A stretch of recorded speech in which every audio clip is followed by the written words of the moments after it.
My name's Mario. I'm a designer. I rate Inventor a 4 out of 5, and for more reviews, click below. So the products I was using before was Solid Edge and SolidWorks. I picked Inventor mostly for the price point. I know that SolidWorks, they're the only ones that really have a license to be able to have it and own it, whereas Inventor and mostly Autodesk products have subscriptions. So for the money purposes and the time where the company was at, we decided to go with Inventor because although they wouldn't let us have a standalone license, the the money, the how do you say, the financially it made more sense at the time to go with something that allowed us to not have a standalone license but always keep those updates coming and pay as we go. So the reason we chose Inventor when compared with, say, another one like SolidWorks is because Inventor and SolidWorks are very close.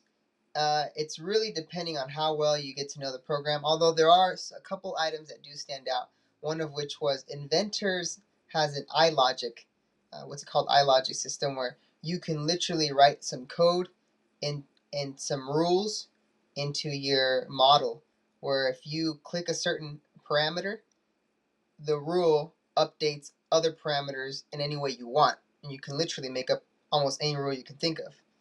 Whereas SolidWorks has its equivalent, which is Express, but it's not as fine-tuned. Think of a house where you can have a house that you own it, it's a small house, then you add a bathroom here, and then maybe a bedroom there, and maybe a living room over here, and it's kind of pieced together, but it's nice, it works, versus a house where it's thought of beforehand and everything's at a better place where you don't have to go to the garage by passing a stinky bathroom. So that's kind of why we went with Inventor. It was a little bit more thought out.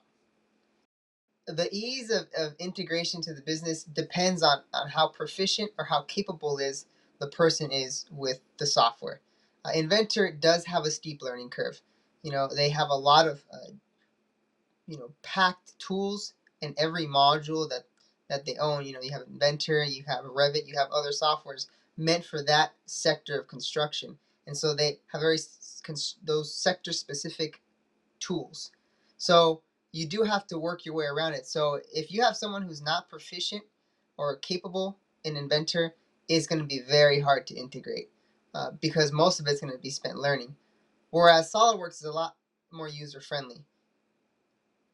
Inventor, though, if you have somebody who is capable or proficient, then it's not going to be hard at all. You already know what you got to do. You already know where all the tools are at. It's very easy to start using it in a business or a company. So considering Inventor, there are some recommendations. If you are somebody that needs compatibility with an existing AutoCAD software, if maybe your company's been running off of AutoCAD, Inventor is something good to have. If you're somebody whose products is heavily dependent on mirroring assemblies and being able to alter the assembly distance and have the mirror update, that's something to consider because Inventor currently doesn't allow for updated mirror assemblies. If you move an assembly, half of it out from the center plane, the other half won't update and move. That flexibility isn't there. You have it in other softwares, but Inventor doesn't work that way. So what guys sometimes do is they have a workaround where they mirror or array that, and which is good. I'm sure there might be other workarounds, but it's just not that easy. Whereas if you're used to having that and you need that in your assembly modeling, that's something you might want to think about if you want to go with Inventor.